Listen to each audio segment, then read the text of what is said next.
La chronique bourse, la quotidienne Zone Bourse, Anthony Bondin. Bonjour, bienvenue dans ce point de marché Zone Bourse du mardi 10 février 2026. Le titre du jour, c'est « La tech n'a pas dit son dernier mot ». Alors vous allez peut-être entendre un petit sifflement derrière moi, c'est parce qu'il y a beaucoup de vent ce matin au bord du lac d'Annecy, j'en suis désolé. Les marchés européens ont donc poursuivi leur ascension lundi, en offrant même à l'indice large Stoxx Europe 600 un nouveau record en clôture. Leur évolution est assez linéaire et elle contraste avec le parcours qui est plutôt heurté de Wall Street, qui profite malgré tout d'une seconde séance de rebond du côté des valeurs technologiques pour éloigner le spectre de la déroute qui avait été esquissée la semaine dernière. Les résultats d'entreprise et une première salve de statistiques macroéconomiques américaines devraient occuper les investisseurs en cette seconde séance de la semaine. La bourse, c'est un peu comme l'histoire, c'est une succession de dominations. Celle du secteur technologique dure depuis 3 décennies et n'a cessé de prendre du poids. Elle se retrouve contestée à intervalles réguliers, plus ou moins fortement, mais finit toujours par triompher. Acheter des grosses technologies américaines est toujours le pari le plus embouteillé de la planète, et l'irruption de l'intelligence artificielle générative n'a fait que renforcer ce phénomène. L'IA crée aussi des convulsions qui chamboulent les modèles économiques et créent de nouvelles incertitudes, et là les investisseurs y répondent en laissant le doigt dans le pot de confiture technologique tout en retournant explorer de bons vieux secteurs traditionnels. C'est un petit peu ce qui se passe en ce moment. En parallèle, les empires s'agitent pour conserver leur domination, et c'est une autre des lames de fond qui façonnent les stratégies actuelles. Ces périodes de bouleversement ne sont pas vraiment nouvelles, elles s'inscrivent même dans une histoire longue qui a peut-être d'ailleurs commencé un 10 février pour l'Occident. Alors pas celui d'aujourd'hui, mais celui de 1763. Cette date n'est pas que la journée internationale des légumineuses de l'ONU, c'est véridique, vous pouvez aller vérifier, c'est surtout celle du traité de Paris de 1763, c'est l'accord qui a mis fin à la guerre de 7 ans. C'est un conflit que Winston Churchill baptisa en son temps la Première Guerre mondiale et qui a abouti à la perte d'une grande partie de l'empire colonial français. Alors là, vous voyez peut-être où je veux en venir. L'empire colonial français qui a notamment perdu ses possessions en Amérique du Nord, qui allait du Canada au golfe du Mexique, au golfe d'Amérique. La France qui avait alors dû céder le titre honorifique de première puissance mondiale à la Grande-Bretagne, mais comme les deux pays étaient complètement exsangues financièrement à force de se taper dessus, Londres décida d'accroître la pression fiscale sur les colonies nord-américaines qui s'y opposèrent. Ce fut une funeste décision puisque 20 ans plus tard, un nouvel accord de Paris aboutit à l'indépendance des États-Unis. Et plus d'un siècle après, pour faire un petit peu d'histoire accélérée, cette jeune nation allait à son tour dominer le monde, surtout après que les Européens se furent entretués à 2 reprises en moins de 30 ans au XXe siècle. Alors, les États-Unis continueront-ils à dominer le monde ? C'est l'un des enjeux de l'époque qui trouve donc son origine il y a 263 ans jour pour jour. Mais revenons à nos moutons boursiers. Après cette petite page historique, l'Europe a poursuivi son ascension hier en faisant fi du bruit de fond un petit peu inquiétant en provenance des États-Unis. Une seule baisse en cette séance pour le Stoxx Europe 600 qui a donc signé un record à 621,41 points en clôture.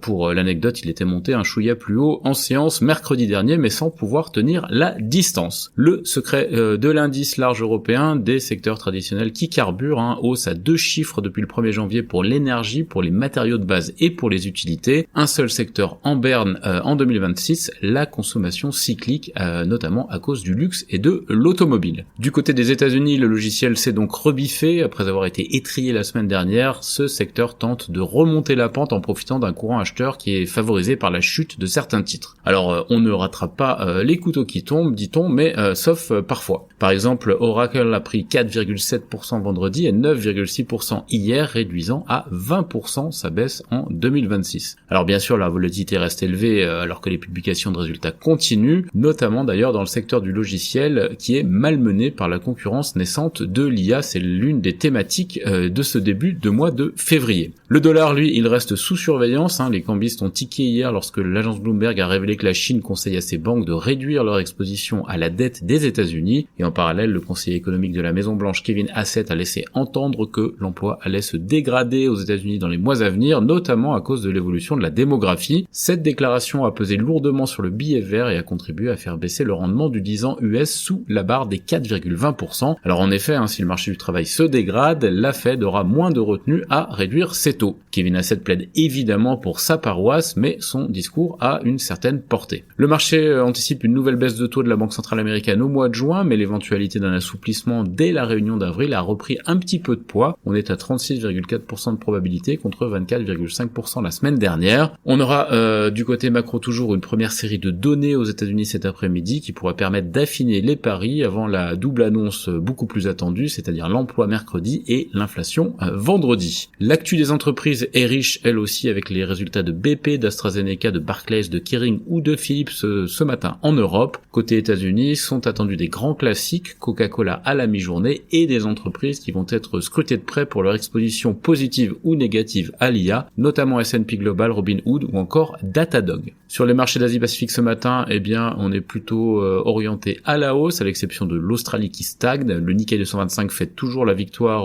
aux législatives de la première ministre Tanae Takeishi en progressant de 2,4%. Les gains sont quand même nettement plus modestes sur les autres places, notamment Hong Kong qui gagne 0,4% et Séoul 0,2% seulement. Les indicateurs avancés sont hésitants en Europe, les publications de résultats vont contribuer à fournir des tendances à certains indices. Dans l'actu des sociétés maintenant, en France, d'abord Kering espère redresser la barre après des résultats en berne en 2025. Kering qui a publié ses chiffres ce matin. Beneteau pense renouer avec la croissance dès le premier semestre 2026 après une année difficile. On a eu aussi d'autres publications et on en aura encore aujourd'hui, notamment Delfingen, Viel, Assystem, Exaom, Olot ou encore Lacroix. Antoine Arnaud a été promu au comité exécutif de LVMH. Par ailleurs, le groupe a nommé Véronique Courtois PDG de Parfums Christian Dior et de la division Beauté.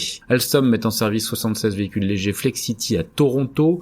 Les salariés d'Ubisoft sont en grève du 10 au 12 février pour protester contre le plan de départ volontaire et la stratégie globale du groupe. Casino ne va pas faire appel de sa condamnation pénale de 40 millions d'euros, dont 20 millions d'euros avec sursis dans l'affaire Naouri. Audacia a levé 8 millions d'euros bruts à 4,05 € par action via une augmentation de capital. Lumibird va équiper des radars de Rheinmetall et on a aussi des petites actus du côté de Stif et de AB Science. Dans le reste de l'Europe, parmi les résultats du jour, donc Philips, TUI, VAR Energy, AstraZeneca, BP, Barclays, on attend aussi Ferrari et Coca-Cola Hellenic ainsi que Mediobanca. UBS a pour option privilégiée d'être une banque mondiale basée en Suisse selon son CEO après les rumeurs d'un éventuel départ aux USA. De Beers devrait être vendu à un consortium comprenant l'État du Botswana selon le directeur général d'Anglo-American OFT. BBVA annonce son intention de proposer Jordi Montalbo comme membre indépendant du conseil d'administration. Stan Charles change de directeur financier après le départ surprise du titulaire. La FDA met en cause Novo Nordisk pour publicité télévisée mensongère. Aedifica investit près de 30 millions d'euros dans le développement de 3 établissements de soins en Allemagne et en Finlande et Subsea 7 remporte un contrat en Méditerranée. Côté Amérique du Nord, Alphabet a attiré beaucoup d'investisseurs dans le cadre d'un placement obligataire de 20 milliards de dollars et prévoit de placer une obligation à 100 ans en livres sterling ainsi qu'une opération en francs suisses. Amazon discuterait avec les éditeurs d'une place de marché dédiée au contenu IA selon The Information. Meta et YouTube, la filiale d'Alphabet, sont en procès en Californie pour avoir organisé l'addiction de jeunes utilisateurs et Salesforce a discrètement licencié des employés dans le cadre d'une nouvelle vague de réduction d'effectifs selon Business Insider. Parmi les principales publications du jour aux États-Unis, Coca-Cola, Gillhead, S&P, Welltower, Spotify, Robinhood, Duke Energy, Marriott, Ecolab, Cloudflare, Ford, Edwards, Life Science, Datadog, AIG ou encore Fiserv. Dans le reste du monde, Macquarie séduit après de bons trimestriels. Le chiffre d'affaires de TSMC bondit encore de 37% au mois de janvier. BYD conteste les droits de douane américains sur les automobiles dans le cadre d'un procès et les ventes de produits PopMart dépassent les 400 millions d'unités en 2025. Sur l'agenda des publis, en Asie-Pacifique et dans le reste du monde, SMIC, Mediatek, Titan Company, Honda Motor, Wonghang Semiconductor, CSL ou James Hardie. C'est terminé pour ce point de marché du jour. Excellente journée à toutes et à tous.